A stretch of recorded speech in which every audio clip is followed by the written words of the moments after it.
Damos comienzo a un nuevo programa, Servidores de Dios. Quien te habla es Manuel Cornejo.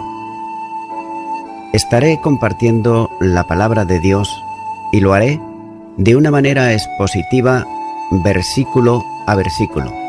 Y en esta ocasión será en el Evangelio de Marcos, capítulo 12 y versículo 37, donde dice: David mismo le llama Señor.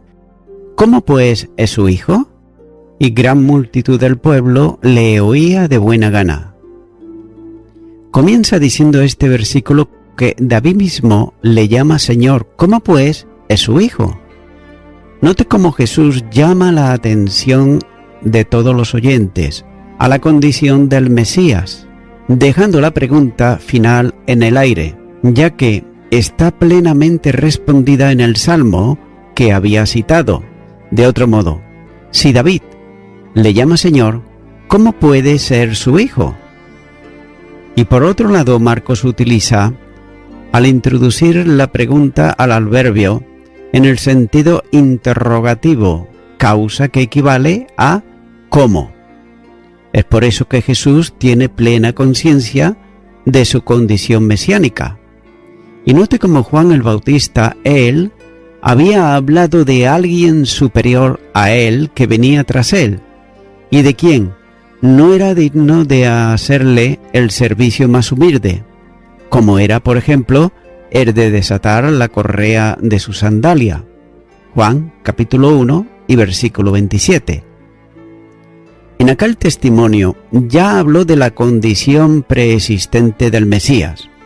Y en la lectura del texto se aprecia que Jesús tenía plena conciencia de su preexistencia, por tanto, de su deidad.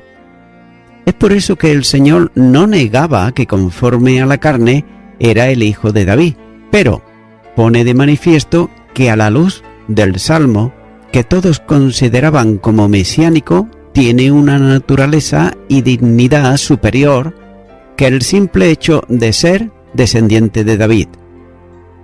Y una alusión al título Señor lo estaba situando en el plano de la deidad, completando con el hecho de sentarse a la diestra de Dios, que en el pensamiento hebreo equivalía a participar de su mismo poder y también dignidad.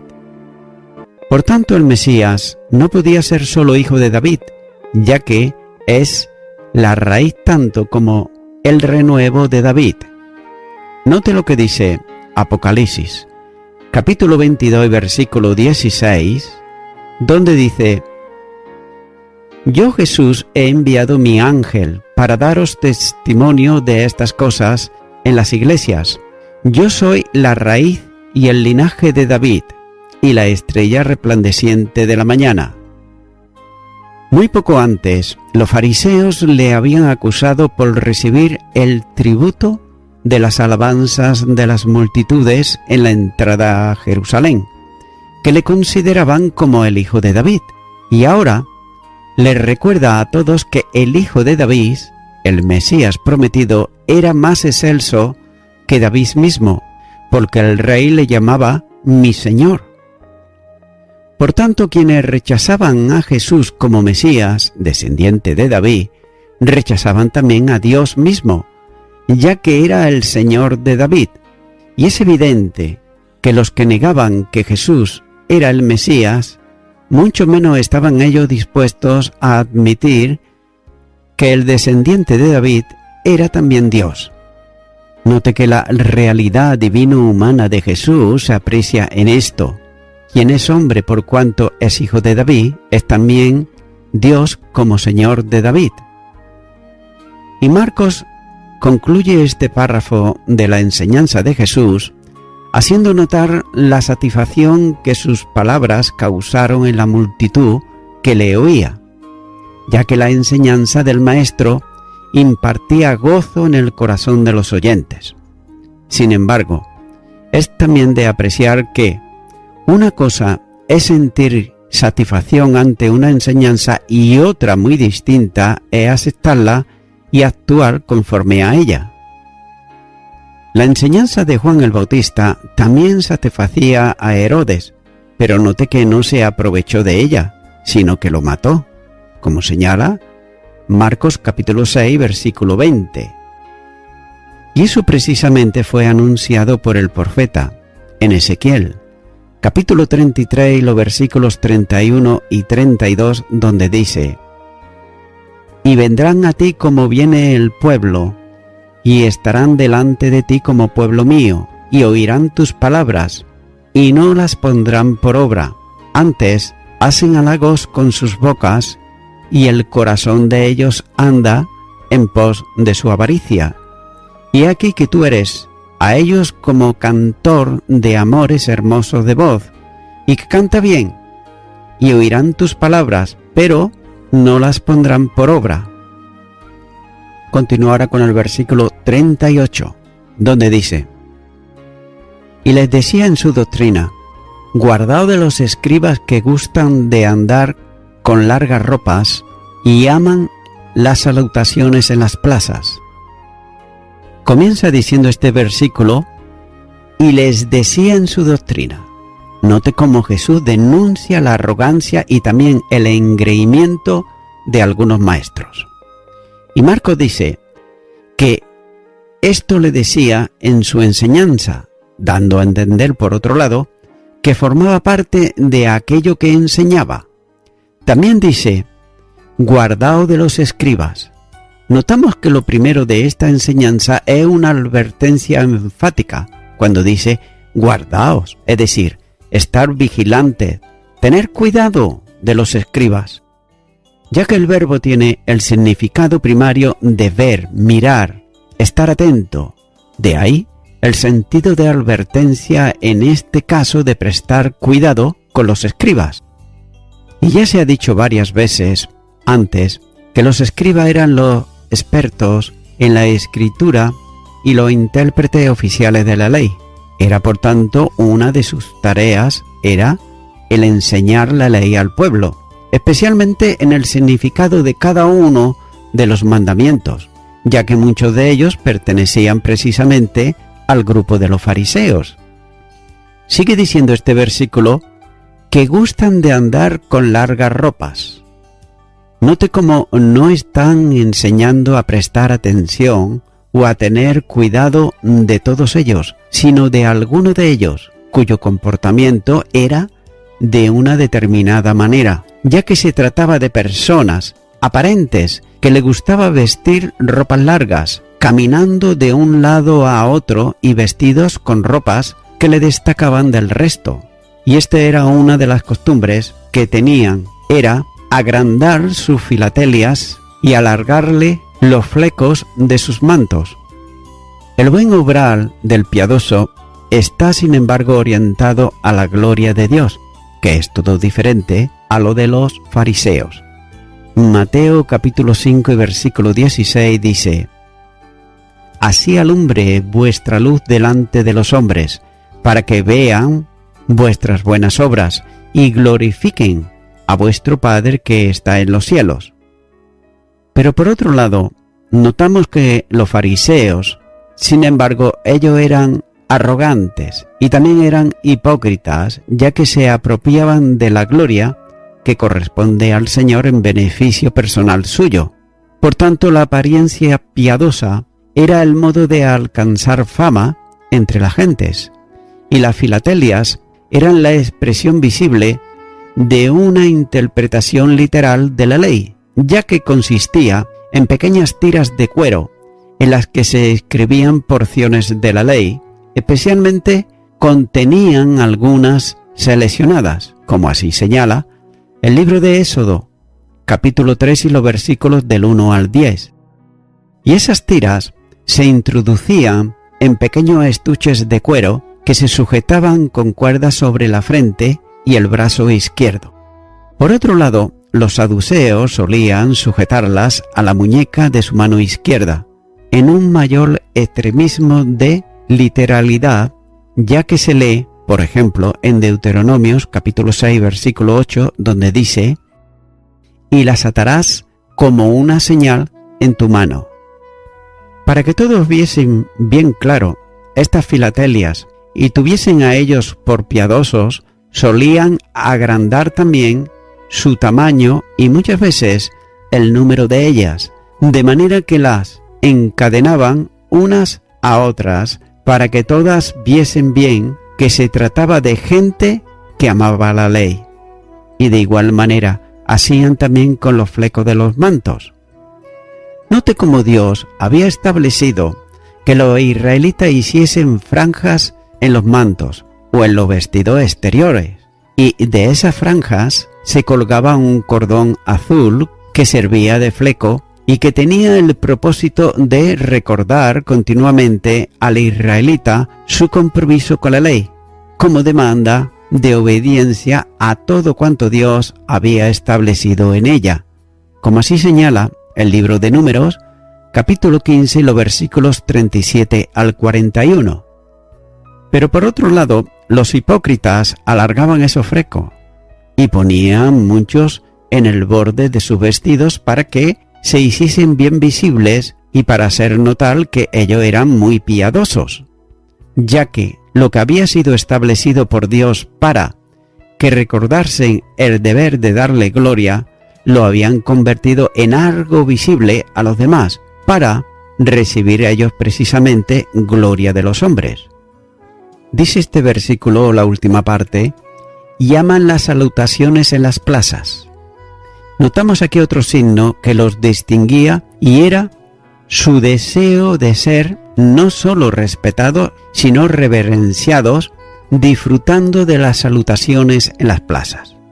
Notamos aquí también que el sustantivo en sí mismo no expresa nada incorrecto, ya que aquí los saludos que buscaban eran los saludos públicos, en un entorno donde podían ser observados por muchas personas, de modo que todos pudiesen apreciar que eran gentes distinguidas.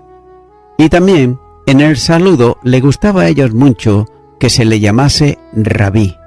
Mateo, capítulo 23, versículo 7 dice: y las salutaciones en las plazas, y que los hombres los llamen Rabí, Rabí.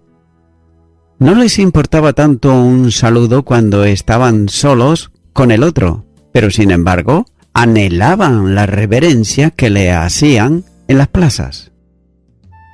Continúa ahora con el versículo 39, donde dice: y las primeras sillas en las sinagogas y los primeros asientos en las cenas. Comienza diciendo este versículo, y las primeras sillas en las sinagogas.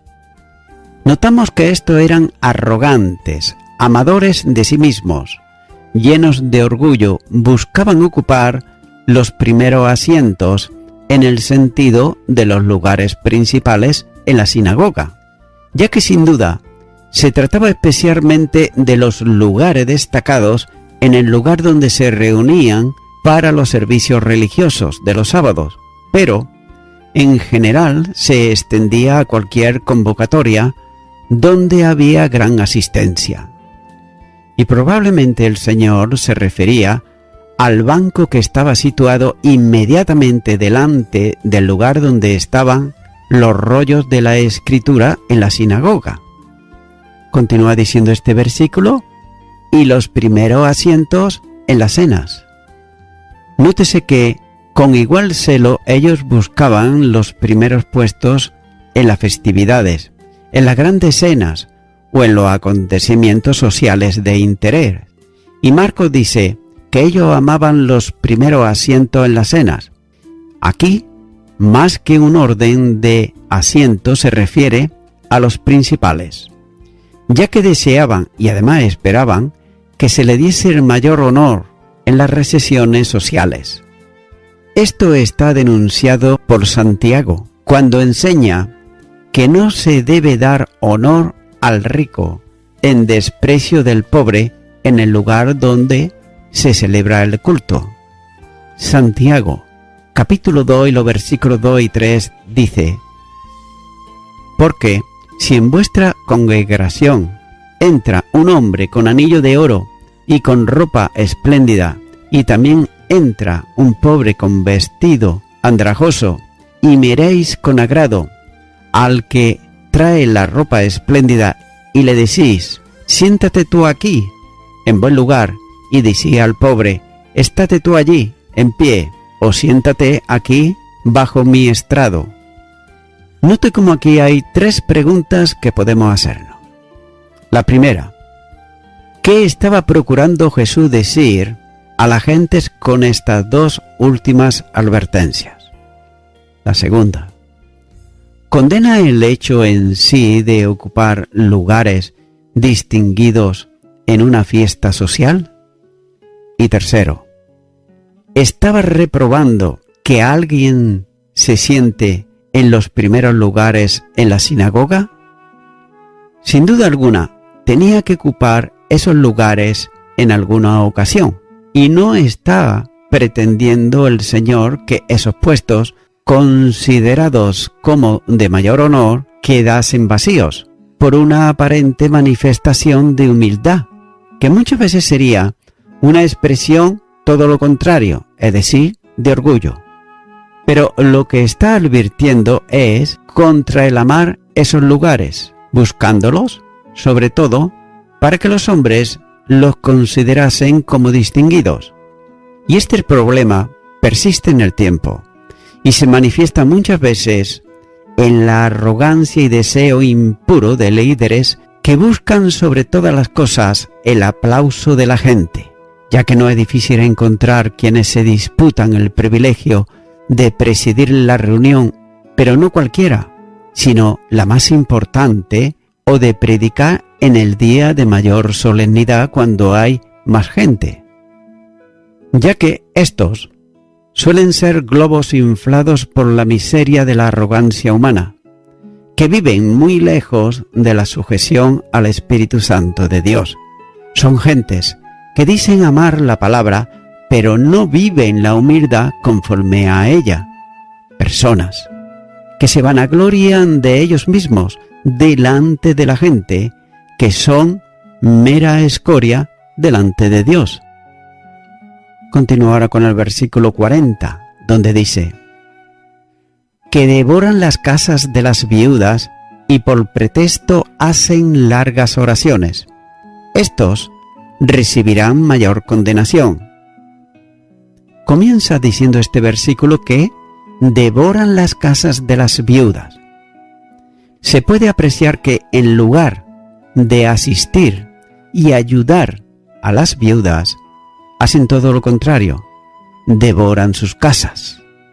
Y Marcos usa aquí el verbo intensivo con shara, es decir, del verbo comer, que expresa la idea de comer todo, devorar.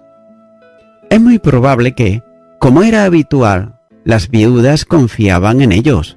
Al morir el esposo y quedar en una situación crítica la administración de sus bienes, de manera que estos perversos podían ellos fácilmente sustraer de ellos. En otras ocasiones, tratarían de ayudarlas a regularizar cuestiones de herencia, quedándose ellos, sin embargo, con una parte mayor de lo que le correspondía por el servicio prestado. La denuncia es especialmente grave por la falta de escrúpulos que le permitía robar a los más débiles, a la vez que se aprovechaban también de las más ricos. Continúa diciendo este versículo: y por pretexto hacen largas oraciones. Jesús dice que las largas oraciones en público de estos hipócritas eran simplemente un pretexto, ya que ellos hacían creer a la gente que eran muy piadosos, atrayendo la atención de ellas por sus largas oraciones, siendo alabados por ello. Mateo, capítulo 6, versículo 7 dice: y orando, no uséis vanas repeticiones como los gentiles, que piensan que, por su larga palabrería, serán oídos. Ya que ellos estaban con esta actuación procurando, con esa clase de piedad aparente, cubrir la maldad de sus acciones. Y dice la última parte de este versículo: estos recibirán mayor condenación. Notamos aquí la sentencia divina contra tales personas es, por otro lado, lógica, ya que dice: recibirán mayor condenación. La retribución será más severa para quienes afirman tener conocimiento de la voluntad de Dios y voluntariamente la están quebrantando. Continúa ahora con el versículo 41, donde dice: Estando Jesús sentado delante del arca de la ofrenda, miraba cómo el pueblo echaba dinero en el arca y muchos ricos echaban mucho. Comienza diciendo este versículo que estando Jesús sentado delante del arca de la ofrenda. Notamos aquí que, con la imprecisión propia de Marcos, explica que Jesús estaba sentado enfrente de uno de los lugares en que se recogían las ofrendas. Y notamos que el verbo se emplea en forma intransitiva para sentarse. No se dice en qué se había sentado, ni el lugar en que lo hizo. En otras alternativas lecturas se dice que Jesús estaba en pie. Cercano estaba uno de los recipientes, literalmente gasofilacios, que era un arca para recoger las ofrendas. Había varios distribuidos en el pórtico del atrio de las mujeres, y algunos piensan que se trataba de la tesorería del templo a la que acudían para declarar al sacerdote las cantidades de ofrendas. Sigue diciendo este versículo: miraba cómo el pueblo echaba dinero en el arca. Notamos aquí que el Señor observaba cómo las personas acudían al lugar para depositar en el arca las ofrendas. Y el verbo que usa Marcos expresa la idea de contemplar, de mirar con atención, ya que el verbo en imperfecto de indicativo indica una observación prolongada. Y no era una mirada casual, sino una mirada atenta a lo que se estaba produciendo, ya que las personas ponían en el arca monedas de cobre. Dice la última parte de este versículo: y muchos ricos echaban mucho.